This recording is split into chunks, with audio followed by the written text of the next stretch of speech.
मनोजवं मारुततुल्यवेगं जितेन्द्रियं बुद्धिमतां वरिष्ठं श्रीरामदूतं शरणं कृष्णाय वासुदेवाय हरये परमात्मने प्रणतक्लेशनाशाय गोविन्दाय नमो नमः गोविन्दाय नमो नमः गोविन्दाय नमो नमः अत्रिपुत्रो महातेजो दत्तात्रेय महामुनि तस्य स्मरणमात्रेण सर्वपापप्रमुच्यते सर्वपापप्रमुच्यते सर्वपापप्रमुच्यते संसार भयनाशनम् अनेकजन्मकृतं पापं दर्शनेन विनश्यन्ति दर्शनेन विनश्यन्ति दर्शनेन विनश्यन्ति। श्रीराम जय जय राम श्रीराम जय राम श्रीराम जय राम जय राम श्रीराम जय राजाधिराज रामचंद्र भगवान पवन सुत हनुमान की जय उमापति महादेव की नमः पार्वती पतये हर हर महादेव सीताकांत स्मरण जय जय जय जय रघुवीर समर्थ। श्री गणेशाय नमः श्री सरस्वत्यै नमः श्री गुरुभ्यो नमो नमः। रामचंद्रांनी लक्ष्मणाला सागराचं स्वरूप हे आपल्याला अनुकूल नाही असं सांगितलं आणि लक्ष्मणाच्या कानावर घातलं की आपल्याला लंकेत जाण्याकरता मार्ग कर, लवकर आपण लंकेत पोहोचलो पाहिजे। रामाचं वचन ऐकल्यावर लक्ष्मणाला क्रोध आला, अद्भुत रामायण आहे। आणि लक्ष्मणानं समुद्रामध्ये आत्मस्तंभित करेल म्हणे मी तुला, आणि वानर कुदत कुदत घेऊन जाईल, सगळी वाळू वाळू करून टाकेल। आणि सागरानं तरीही लक्ष्मणाकडे लक्ष नाही दिलं, कारण भगवान शंकराला अद्भुत कर्म करायचं होतं। रामेश्वराची स्थापना झालेली होती। ज्या वेळेला प्रभूनं आदेश दिला लक्ष्मणा अरे बघतोस काय, त्यावेळेला आत्मस्तंभित केलं आणि समुद्रामध्ये उडी मारली। समुद्रामध्ये जशी उडी मारली तसं अंगातून विष निघालं सगळं। लक्ष्मण कोणाचा अवतार आहे? शेषाचा। आणि पाणी सगळं अग्नीने जाळून मोकळं करून जिकडे तिकडे जीव तळमळायला लागले। त्यावेळा जीवजंतू व्याकुळ झाले, दाही दिशेला पलायन करायला लागले। वानरांना आश्चर्य वाटलं आणि वानरांनी समुद्रामध्ये 18 पद्मे वानर नाचायला सुरुवात केली। वानर काय करतील? आज एका ठिकाणी दाखवलं त्यांनी उन्हाचा प्रभाव, तर त्यांनी ते टाकीचं झाकण उघडून टाकलं वरच्या आणि असं बुडता खाली आणि एकामेकाला असं वरती ताणतात। पहा म्हणे वानरांना उन्हाचं स्नान करायचं ज्ञान कसं असं टी व्हीवर दाखवलं त्यांनी। म्हणजे ते बरोबर टाकीचं झाकण उघडून टाकलं वरचं आणि बरोबर त्याच्यात उड्या मारतात बाहेर येतात। आता ते पाणी कसं काय शुद्ध राहील? म्हणून पाणी नेहमी डोक्यावर नको, ते खालीच पाहिजे। पण आता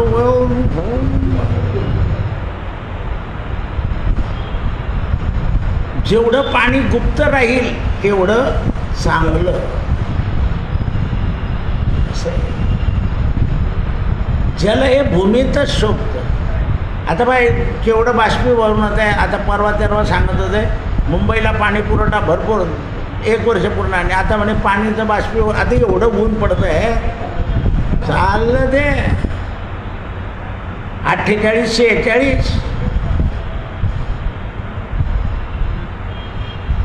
सुकून चालले. बरं कारण नसताना आता अजून झालं यावर्षी भरपूर पावसाळा आहे, दिलं आजपासूनच जरा थांबायचं खरं. 15 मेच्या पुढे डिक्लेअर करायचं आहे. म्हणून ते म्हणतात बरं आपल्याकडे पावसाळा लवकर किंवा उशिरा हे यंत्राच्या भरोश्यावर नाही आहे, पक्ष्यांच्या भरोश्यावर आहे. त्यांचे खोपे किती उंच किती खाली होतील याच्यावर निर्णय आहे, यंत्रावर नाही. असं आहे. जे जे सांगितलेलं आहे ते बरोबर अगदी तसंच असतं. ते परवा त्यांना एकाने सांगितलं ना की पक्ष्यांना ज्ञान नाही म्हणे. तो एक जण म्हणे आता या सिंहस्थामध्ये कैक आपल्या त्रिवेणी संगमावर कैक लांबचे पक्षी आले होते म्हणे उडत उडत. पण त्यांना ज्ञान नसतं तर रस्ता कसा काय दिसला असता त्यांना. बरोबर त्रिवेणी संगमावर यायचं. तिथे नेहमी येता म्हणे ते त्रिवेणी संगमावर माघ महिन्याच्या ह्याच्यात सगळे पांढरे बगळे नेहमी येतात आणि पर्वकाळ संपला की म्हणून साधू लोक त्यांना असे हे भेटतात दाणे तर ते वरच्यावर झेलतात. आता त्यांना काय सांगायचं, पोपटाला जर सांगितलं या पाकिटातून 12 राशीतून कन्या राशी काढतो तो बरोबर कन्या राशी काढतो. आणि ते म्हणतात ते प्राण्यांना काही ज्ञान नसतं त्यामुळे ते इकडून गेले काय आणि तिकडून गेले काय. ते या ज्या गोष्टी काही प्राणी शुभशकून आहे. पोपट झाला, चिमणी झाली, चिमण्यांनी फडफड केलं अंगणामध्ये मातीत की समजा तर पाऊस उद्या येणार. त्याची जी लक्षणं आहेत ज्याप्रमाणे आपल्याला निसर्गाची आवड आहे त्याप्रमाणे या सगळ्या जीवांना सुद्धा निसर्गाची आवड आहे. म्हणून ते म्हणतात सगळ्यांनी पलायन केलं त्यावेळेला ऋषी एकत्र आले आणि ऋषींनी स्वस्ती वाचन सुरू केलं. आणि राम लक्ष्मणांनी हे उचित केलं नाही पण आता काय करावं. राम म्हणाले लक्ष्मणा अरे तू इतकं केलं आता मी माझ्या सीतेच्या नावाने रडतो म्हणे. तर राम समुद्राच्या काठावर रडायला लागले तर सगळा समुद्र इथून तिथून फुल. अद्भुत. आपल्याने रुमाल विजून जात ऑपरेशन बाईचं असलं की आणि बुवाचं असलं की बाईचे रुमाल बसतात. नाकातून शेपूट बी येतो डोळ्यातून पाणी बी येतं, नाकातून शेपूट बी येतो डोळ्यातून पाणी बी येतं. असे क्वचित लोक असतात सोडून चालले आता.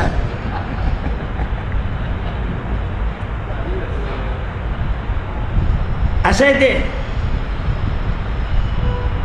तर समुद्र भरून दिला कारण ऋषी लोकांनी स्वस्ती वाचन केल्याबरोबर राम. मग आता काय करतील, पाणी कुठून आणतील ते अद्भुत लीला. सगळा समुद्र भरून दिला. त्यावेळा सीतेच्या वियोगानं उत्पन्न झालेले अश्रू पुन्हा समुद्र परिपूर्ण करून टाकला. आणि हे प्रभूचं कार्य पाहिल्यावर ऋषी आनंदाने गावला.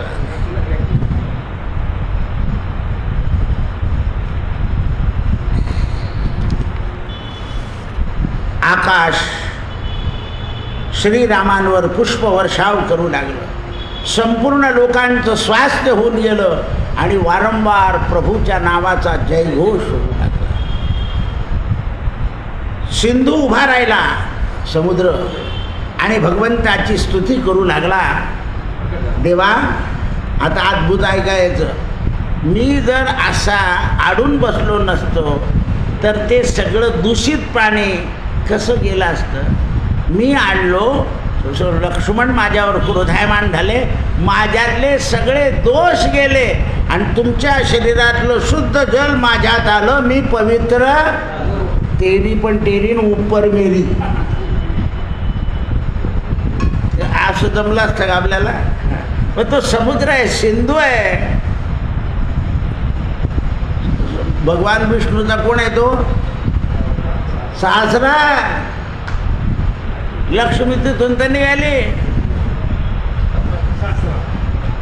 ज्याप्रमाणे जावाई आढाऊपणा करतो त्याप्रमाणे सासराही आढाऊपणा करतो की पाठवणार ते माझ्या पोरीला पाय तू त्याला ढिल्ला. सासरा आढाऊ होतो केव्हा केव्हा. चाल रे बेट्या पाहून घेऊ कशा हसताय बाय. सासरा आहे तो. मग सासऱ्यावर रागवायचं कसं हे सुद्धा ठरलेलं आहे. त्यांच्या मुलीला पाठवून द्यायचं पण स्वतः जावयांनी जायचं. पण हे जावई उठले सुटले की चालले, उठले सुटले की चालले पोरीच्या घरी. सहजासहजी जायचंच नाही सासऱ्याकडे जावयांनी. तुम्हाला तर फोन आला की सुरत भुसावळ पॅसेंजरमध्ये बसले. लक्षात ठेवा. आणि स्त्रीने सुद्धा आपल्या पतीचं वर्चस्व राहण्याकरता वारंवार या असं म्हणायचं. असं पाहिजे आपलं रत्न, श्रीरत्न. आपल्या तर गारगोट्या उपाध्यास करता. श्रीरत्न आहे. आपल्या पुरुषाची किंमत ठेवून घेतली. तेवढ्यानं बोललं पाहिजे मोठं. स्वतःच्या बाजूचं आहे तर मोठ्यानं बोलता. म्हणून ते म्हणतात की सगळ्यांना आनंद झाला. श्रीरामानं सागरावर सेतू बांधायला सांगितला. लंकापुरीची जनगणना करायला दूत पाठवले. जनगणना कशी आहे काय आहे? कोण गेला? अंगद बालक जय जय राम. अंगदाला पाठवलं आहे. रावणाचं बल, रावणाचं सगळी सेना कशा प्रकारची आहे, काय आहे, व्यवस्था काय आहे. आता ज्यांच्यामध्ये एवढी ताकद आहे की डोळ्यातल्या पाण्यानं समुद्र भरून देतात त्याला रावणाची काय. पण नाही, लीला मात्रेनं सिद्धंते. सगळी काय केली आहे? लीला. आणि म्हणून शंकराचार्य वर्णन करतात देवाचं. लीला गान विनोदा वेदस्तुत भूपादा. संदर्भ लक्षात आले पाहिजे.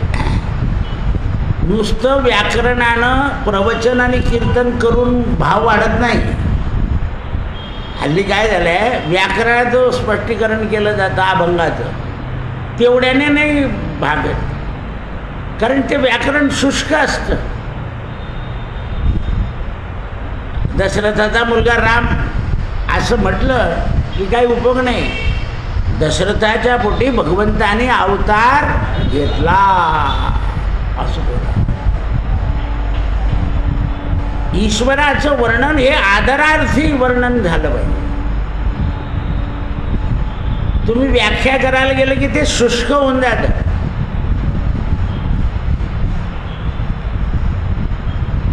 म्हणून हनुमंताने ज्याच्यात राम नाही ती वस्तू मी ठेवत नाही जवळ असं सांगितलं. मोती फेकून दिले. शिवाजी राजाने मोत्याची माळ घालणं आणि एका कीर्तनकाराने मोत्याची माळ घालणं यात फरक आहे. शिवाजी राजांना राज्याचा ताण आहे म्हणून ज्योतिषी सांगतात तुम्ही मोती घाला. मोत्याने शांतता आणि प्रसन्नता येते म्हणून राजांना मोत्याची माळ घालायला. बुवाने कोणती घालायला पाहिजे? दगड, स्फटिक. असं तर आता असे बुवा निघाले. प्रत्येकानं एक मोती द्यायचा. 108 मोत्यांची माळ माझ्या गळ्यात घातले की सगळे शिष्य माझ्या जवळ आहे असं झालं. चल उपाधी. आता जगू इकडे एक माणसाने माझी बोलकी बंद केली 10 मिनिटापूर्वी. इकडे असं त्याने मला असं विचारलं, बा माझ्या अंगावर काटे पण आले की आमच्या घरावर पिंपळ उगले. म्हटलं केवढे केवढे? हा होता तेव्हा. म्हटलं छोटे छोटे. म्हटलं माणसाकडून काढून घे. मग काढून फेकून देऊ का म्हणे. आता माझ्या डोक्यात काही त्याच्या इतके प्रभाव नव्हता, त्याचा प्रभाव जास्ती होता. म्हणलं नाही. मग म्हणे मी असं केलं तर सगळे झाडं काढेल आणि त्याच्यावर देवाचं नाव लिहून मारुतीच्या गळ्यात घातलं. मी याला म्हटलं इकडे रे पाय रे सुपरमॅन हा, त्याला नारळ दे सप्रेम भेट. आजची गोष्ट आहे. त्याने काय चालू फेकून द्यायचे नाही म्हणे ते पिंपळाचे पानं, त्याच्यावर रामनाम लिहायचं, मारुतीच्या गळ्यात घालायचं. मग याचं सांगितलं की हा रामनाम पिंपळाच्या पानावर लिहितो, रामापुढे ठेवतो. पण शंकरापुढे जर ठेवायचं असेल तर राम शब्द लिहून ठेव. असं नाही, ऐका जरा, तुमची गाडी पुढेच चालते. शंकराच्या पुढे जर राम शब्द लिहून ठेवला तर लवकर प्रसन्न होतात. असं आहे. शंकराला दुसरं काहीच आवडत नाही, राम असं आहे. तुम्ही याला म्हटलं पाय रे आपल्यापेक्षा सुपर माणूस आहे. इथे बसतो तो तुमच्या समोर असं, पण शेवटी त्याला जास्तीत हे झालं तर त्याने याच्याजवळ तेल मागितलं आणि सगळे माझे पाय चोळत बसले. लक्षात ठेवा, कोण काय शिकवून देईल, काय शिकवलं त्याने, ते काढलेले पानं फेकून देण्यापेक्षा त्याच्यावर देवाचं नाव लिहून मारुतीच्या गळ्यात घालणं. मग त्याने पुन्हा प्रश्न विचारला, शनिवारी घालू का मंगळवारी? म्हटलं दोन्ही वारी घालू तर चालते. पण दिलं ना चक्करमध्ये टाकून. मी चारूलाही बोलू म्हटलं इकडे जगू, इकडे पहा काय म्हणतो. म्हणजे केवढी किंमत आहे. टाकून दिले असते आपल्यासारख्याने, उपटून फेकून द्या. तो म्हणजे नाही, कोपेल का पिंपळ, ते पानं जर मारुतीच्या गळ्यात पडले तर त्याचा काय झाला सदुपयोग. म्हणून आपले पूर्वज आपल्या गटरीचं पाणी सुद्धा वाया जाऊ द्यायचं नाही, आपल्याच अंगणात टाकून द्यायचे, सदुपयोग करायचे. आणि आपण नद्यांमध्ये सोडतोय उखरडू. टोपीवाले तुम्हीच केलं ते कारखान्याचं पाणी नदीत सोडणं, पांढऱ्या टोप्या.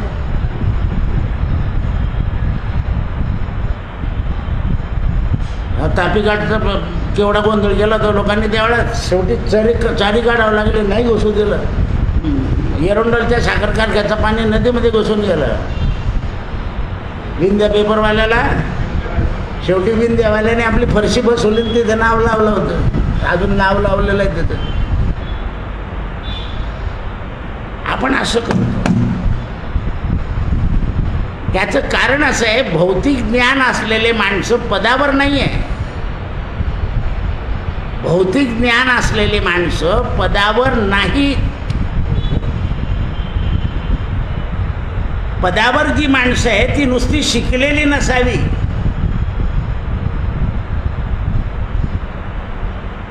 ती भौतिक ज्ञानयुक्त असावी. म्हणजे पुढचं काय होणार आहे हे लक्षात आलं पाहिजे. हे जेव्हा लक्षात येईल, कंडक्टरचं ड्रायव्हरचं वॉटर कूलर किती छान होतं माहिती आहे का. त्या ॲल्युमिनियमच्या बॅगला वरतून तरटकून घालून गाडीच्या पुढे लावली, गाडी जोरात चालली की पाणी थंड व्हायचं. तिथे दोघांच्या बॅगा वॉटर बॅग अशी बाहेरून असायची. पाणी प्यायला परत दुसऱ्या ठिकाणचं भरलं, गाडी लावली, गाडी जोरात त्याला ओलं केलं, गाडी पडायला लागली की पाणी गार. क्रिया आहे. आता तो खाली उतरतो, ते बर्फाचं पाणी पितो, लगेच संध्याकाळी जाता जाता आजारी. त्या पाण्यानं तो आजारी होत नव्हता, कारण हवेनं गार होत होतं. ते कृत्रिम नाही, यंत्राने नाही.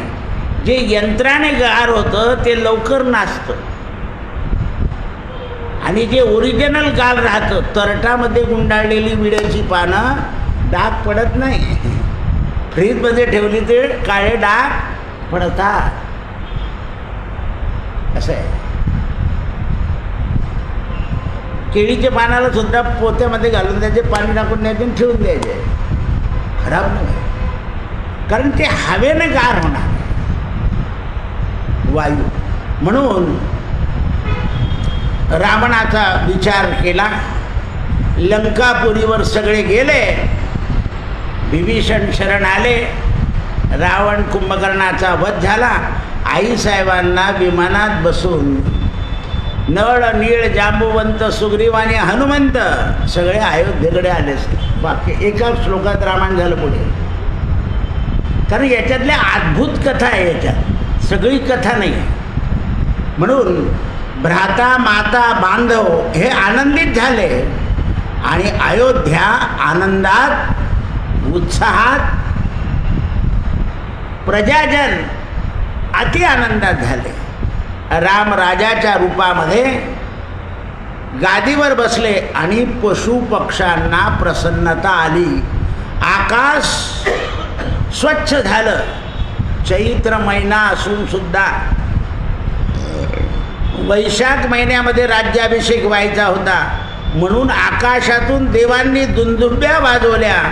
आणि ज्या वेळेला नेमके भगवान गादीवर बसले त्यावेळेला पुष्पांचा वर्षाव तर झाला, पण मेघांनी अमृताचा वर्षाव केला. पाऊस पडला.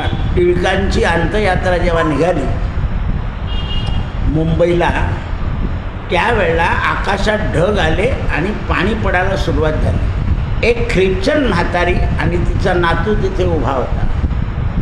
काय म्हणे ती म्हातारी म्हणाले, पाऊस आलाय काय, ऐन वेळेवर आला म्हणे टिळकांच्या याच्याला. तो नातू सांगतो, आजी पाऊस नाही आला, देव रडतो आहे, टिळक चालले म्हणून. लहान मुलाने न्याय दिला तो. त्या आजीने लोकांना ओरडून ओरडून सांगितलं माझा नातू काय म्हणतो. तर सगळे लोक गोळा झाले आणि त्याला उचललं की टिळक गेले म्हणून देव रडतोय. कारण या आजीनं सांगितलं होतं ना की देव का गरजतो, तर देवाची आई दळते, हे त्या मुलाला माहिती होतं. म्हणून देव रडतोय टिळकांच्या वेळा, असं त्या लहान मुलाने सांगितलं. आणि हे वर्णन प्रके यात्रे करतात, म्हणजे त्याच्यापेक्षा 72 हे त्यांचं वर्णन आहे. नाही तर तो माणूस सदा कुणाला मोठा बोलत नव्हता, शाळा थोडा. तो टिळकांच्या वेळा देव रडले हे खरं आहे.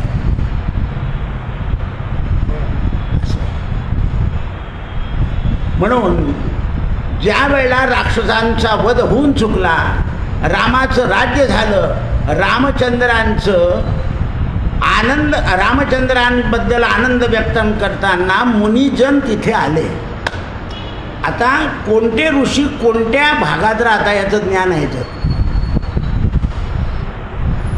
राज्याभिषेकाच्या वेळेस सगळे ऋषी नाही आले, ठराविकच लोक आले.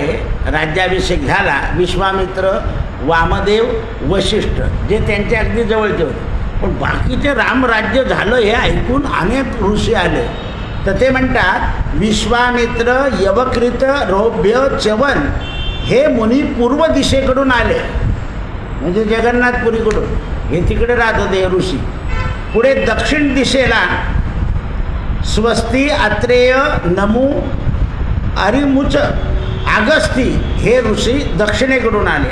आता पश्चिमेकडून उपग्रव, कामठ, धूम्र, रौद्र हे आले. आणि काही शिष्य आणि उपशिष्य चारी दिशेने आले. आणि आधी वशिष्ठाच्या चरणावर सगळ्यांनी मस्तक ठेवलं. कारण राम हे वशिष्ठांचे शिष्य होते. जर आधी रामाला नमस्कार केला गेला असता तर वशिष्ठांचा अवमान झाला असता. म्हणून सगळे ऋषी वशिष्ठाकडे आले, वशिष्ठाला वंदन केलं आणि प्रार्थना केली की आम्हाला सच्चिदानंदाचं दर्शन घडावं. नुसतं रामाचं नाही, सच्चिदानंदाचं सच्चित आनंद मिळावा आम्हाला.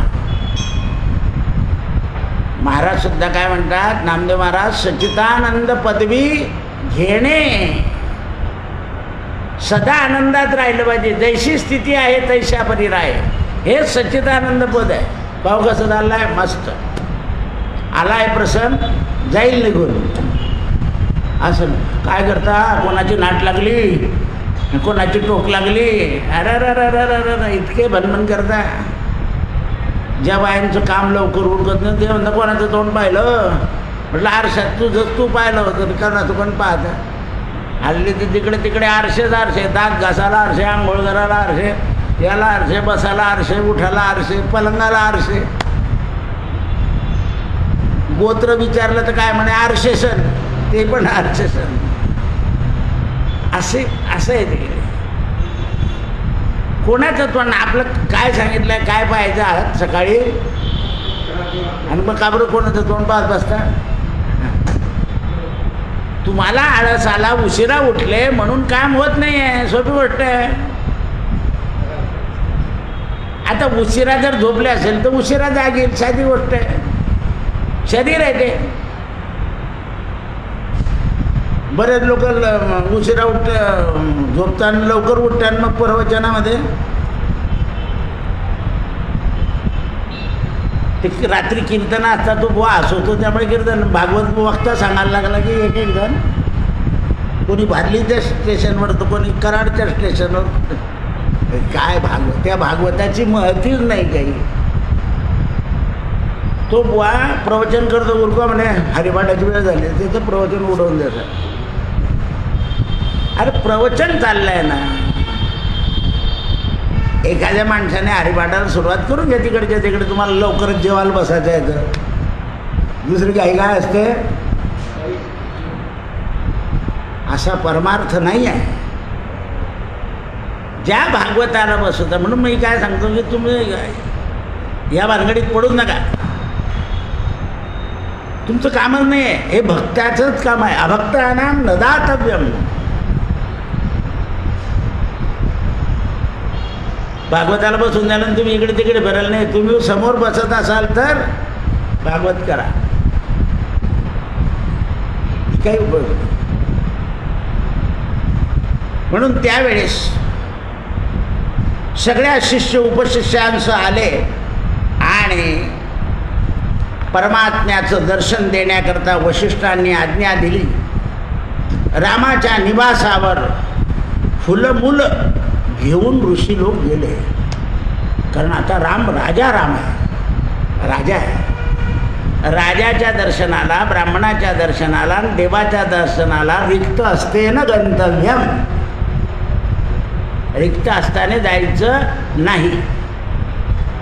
मग त्यावेळेस फलमूल घेतलं आणि रामापुढे ठेवलं. रामाने गादीवरून उतरून वंदन करून आपल्याकडचं फलमूल ऋषींना प्रदान केलं. कारण राजाचं सुद्धा मान आहे. आता कसं आपण पंतप्रधान आले की फुल, एक दुपट्टा, ते काय आहे, तो मान सन्मान आहे, त्या पदाचा आहे, त्या व्यक्तीचा नाही. आज उपराष्ट्रपतीने काय शब्द वापरला ऐकले, कडाडून गेला ग न्यायालयावर. राष्ट्रपतीच्या पुढे कोणी नाही आहे. म्हणून ते म्हणतात सुरत महातेजस्वी सीताराम सहित दर्शन करायचे सगळ्या ऋषींना. मग पुन्हा दरबार भरवला आणि सगळे ऋषी मुनी आले दरबारात. रामानं सुमंतातर्फे त्यांचं आदरातिथ्य करणं. राजा गादीवर बसला म्हणजे राजाला आदरातिथ्य करता येत नाही, ते ठरलेला नियम आहे. म्हणून सुमंताने सगळ्यांचं आदरातिथ्य केलं आणि सगळ्या ऋषींनी वशिष्ठाला विचारलं. हां म्हणे हां. म्हणून सगळ्यांनी फुलं घेतले आणि राम दरबारावर पुष्प वाहिले. तेव्हा वशिष्ठाने सांगितलं, रामा आता खरा राज्याभिषेक झाला. ऋषी मुनींनी तुला मान्य केलं. असं आहे. आता खरा राज्याभिषेक. गागा भट्टाने राज्याभिषेक केल्यावर सुद्धा समर्थांनी सांगितल्यावर शिवाजीने परत इकडच्या लोकांकडून राज्याभिषेक करून घेतला होता. कारण ज्या भागात जे विद्वान लोक राहतात त्यांचा सुद्धा आशीर्वाद घेतला.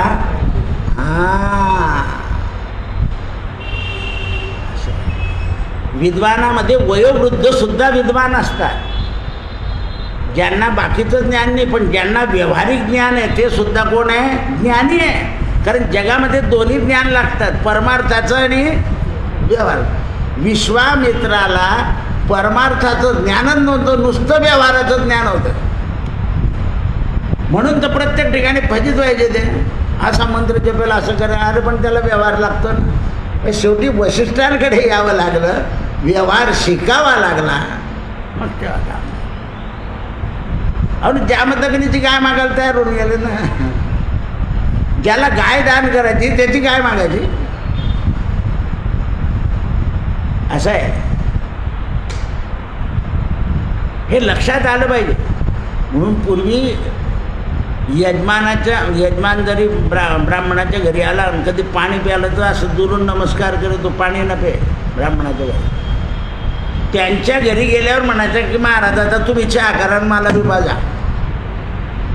पण ब्राह्मणाच्या घरचं पाणी न प्यायचे ते त्यांना माहिती होतं ना. हां स्वयंपाक करून जेवू घाला मला, आमच्या घरी तुम्ही जेवा मग आम्हाला जेवू घाला. म्हणजे श्रम पुरले तर चालतील माझ्या गुरुजीला, पण गुरुजीच्या हातचं जेवतोय नाही. आनंद काय आहे. म्हणून बरेच लोक नुसते असं प्रसाद हात पुढे करतात, प्रसाद घेतात, चालले जातात. विश्वामित्राला व्यवहार जमेना. त्यामुळे प्रत्येक ठिकाणी इंद्राने काय केलं, प्रतिसृष्टी स्वर्ग निर्माण केलं ना दुसरा करून दिला, पण मूळ स्वर्गात विश्वामित्राला येऊ दिलं नाही, त्याच्या राजाला येऊ दिलं. कारण त्यांना व्यवहार माहीत नव्हता. जगामध्ये व्यवहाराशिवाय जग चालत नाही. पहा आपला सनातन धर्म किती व्यवहार करतो. तो कैऱ्या फोडण्याचा सुडा कैऱ्या खातो का, पण त्याच्याबरोबर 2 कैऱ्या तरी जिचा सुडा सतीबाई काय अशी उलट्या छोट्या छोट्या दिल्या.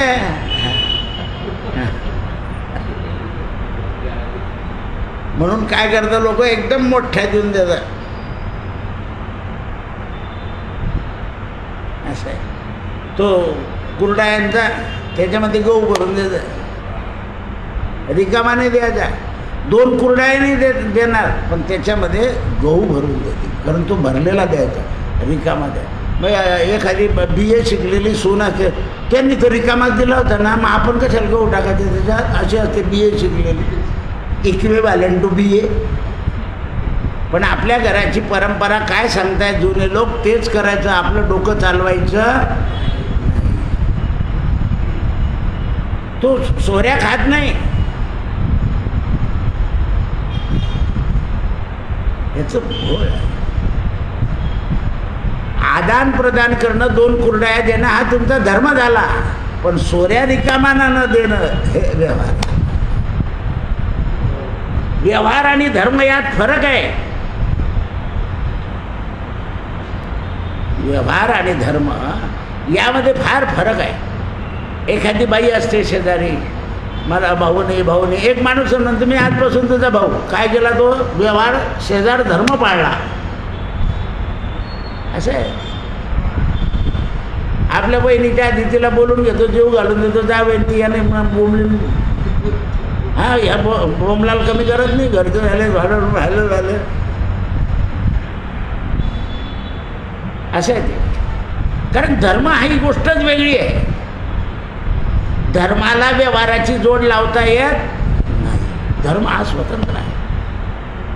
म्हणून धर्म पांडवांनी केला, धर्म चांगुनेने केला, बाळ भोजन असे दिला.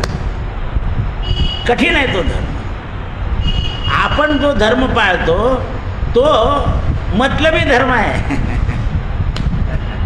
यांनी खरा धर्म पाळला. आणि म्हणून गुरुजींनी सुद्धा काय सांगितलं, खरा एकची धर्म जगाला प्रेम. प्रेमाची बहीण साडीचं पोत नाही पाहत, फक्त साडी आली बस. असं आता तर या काय आणली त्याच्या बायकोला कशी घेतो.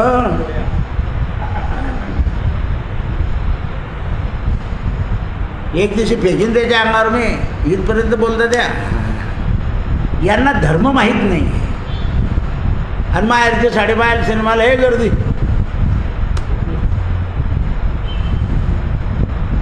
असं आहे ते. हे रहस्य लक्षात आलं पाहिजे. हे जोपर्यंत रहस्य लक्षात येत नाही त्यावेळेस त्या गोष्टी समजल्या पाहिजे. म्हणून महात्मा श्रीरामांनी ऋषी लोकांना आदान प्रदान केलं. महातेजस्वी राम सीतेसहित सगळे भाऊ सगळ्या मंत्र्यांसहित पूर्ववासीय जनता आली. सगळ्यांनी रामांचं पूजन केलं. कारण ऋषींनी केल्यावर अयोध्येलाही वाटलं, पूजन केलं. आणि मग तेवढ्या वेळात अगस्त्य ऋषी आले. आणि अगस्त्य ऋषी म्हणाले, धन्य धन्य रामा, तुझी प्रशंसा. रामा तू धन्य आहे. हे जगन्नाथा, तू या जगतावर उपकार करण्याकरता आलेला आहे. आता तू एक कर की तुझं नाव या जगात राहण्याकरता, ज्याप्रमाणे सागर हा अथांग आहे तो कधी आटत नाही, त्याप्रमाणे तुझी दिवंगत कीर्ती या पृथ्वीवर ठेव, की तुझी कीर्ती गाऊन मानव हा पूर्ण होईल. कोण सांगताय? अगस्त्य. इथे ठेव तुझी कीर्ती.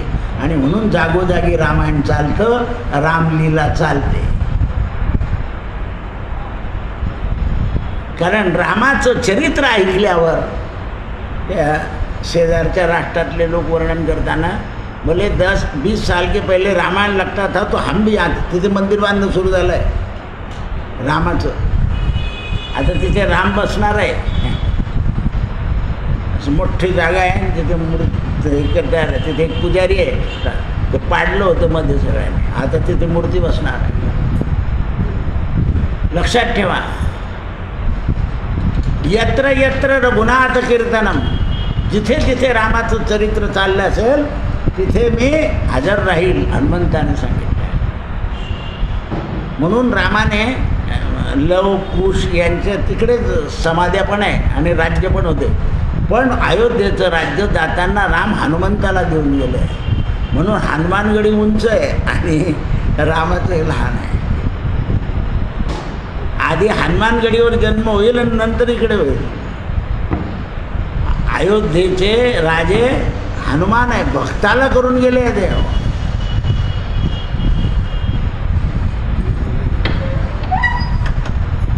असं आहे, भक्ताची महती सांगितलेली आहे. म्हणून त्यावेळी अयोध्येचं राज्य लक्ष्मणाला दिलं नाही, भरताला दिलं नाही, यांना बाकीच्यांना दिलं, स्वतः तिथे राहिले. मुलांचं राज्य तिकडे करून दिलं आणि अयोध्येचं राज्य जाताना हनुमंताला प्रदान केलं. म्हणून 2 वेळा बॉम्बस्फोट होण्यापूर्वी माकडाने वायरी मोकळ्या केलेल्या आहे. म्हणून त्यावेळेस अगस्तीने सांगितलं, धन्य धन्य रामा, रामचंद्रांची प्रशंसा केली. जगन्नाथा, तू असं कर, कायम रावण जन्माला येणार आहे, तुझ्या चरित्राने रावणाचा नाश झाला पाहिजे. म्हणून तेव्हापासून रावणाचं दहन होतं दरवर्षी. पण त्याच्यातही लोक पैसे मारतात. म्हणून आपल्या कमल कराने या भक्तांना सुखी करून द्या. आपल्या कमल कराने म्हणजे आशीर्वाद देऊन इक्ष्वाकू वंशाला आनंद प्रदान कर.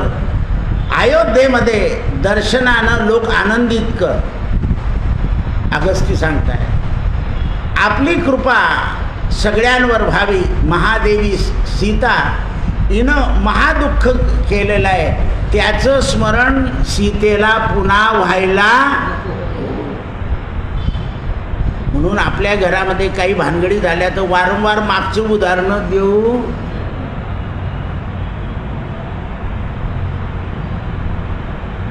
कारण दुःखाचं वारंवार स्मरण करायचं नसतं, वारंवार पुण्याचं स्मरण करायचं. पुण्यश्लोक म्हणून जे पुण्यश्लोकी लोक आहेत त्यांचं काय करायचं असतं? स्मरण. म्हणून वनामध्ये निर्भयता येऊ दे आणि सगळ्यांवर दया कर. मुनिजनांचं वचन लक्षात ठेव. हे जनकनंदिनी, तू साध्वी सीता आहे. आता या आमच्या प्रसंगी जरा हास. अगस्ती सांगताय, मुद्रा अशी ठेवू नको, हास तू. कारण राज्यामध्ये स्त्री प्रसन्न असेल तर राज्य, आणि घरात स्त्री प्रसन्न. पण प्रसन्नता याचा अर्थ मर्यादा सोडून वागणं असं नाही. आज सगळ्यांनी काय केलं आहे? मर्यादा सोडली आहे. रामाचं नाव आहे मर्यादित पुरुषोत्तम. प्रसन्न स्त्री असली तर स्वयंपाक चांगलं करेल, झाडझूड चांगलं करेल, पाणी चांगलं भरेल. अप्रसन्न असले तर काय रे, जरी उशीर झाला तरी गरम पोळी सुद्धा जर 2 तास झाले असेल तर तवा ठेवून 2 मिनिटात गरम करायला काय लागते? टाकायचे पाण्यात. माणूस गरम पोळी करता थांबतो, काही गरज नाही, लगेच तव्यावर टाकता येते. बरं 3 तोंड आहे चुलीला हल्ली, 4 काय वेळ लागतो. पण ज्यांच्यात प्रसन्नता नाही, उठले की काय करतील ते, अप्रसन्न आहे.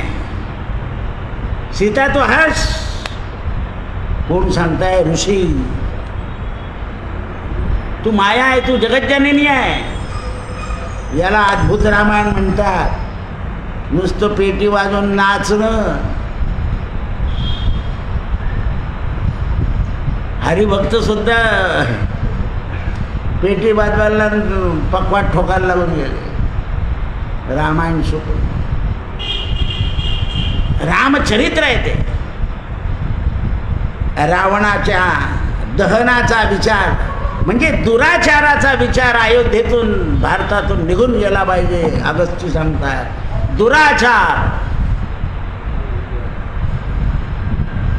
दुराचार किती वाढलाय हे काही त्याला पारावार नाही. म्हणून मनात संदेह न ठेवता आम्ही सगळे ब्राह्मण दुराचाराचा वध हो तुझ्या राज्यामध्ये, आणि तुझ्या राज्यामध्ये ब्रह्माचा विचार सद राहो, आशीर्वाद देऊन निघतो. निघाले, आशीर्वाद दिलाय. जिथे तुझं राज्य असेल तिथे सदाचार राहील आणि दुराचार रूपी रावणाचा नाश होईल. याला अद्भुत रामायण. सत्यगुरु राये कृपा मज केली, सापडविले वाटे जाता गंगा स्नाना.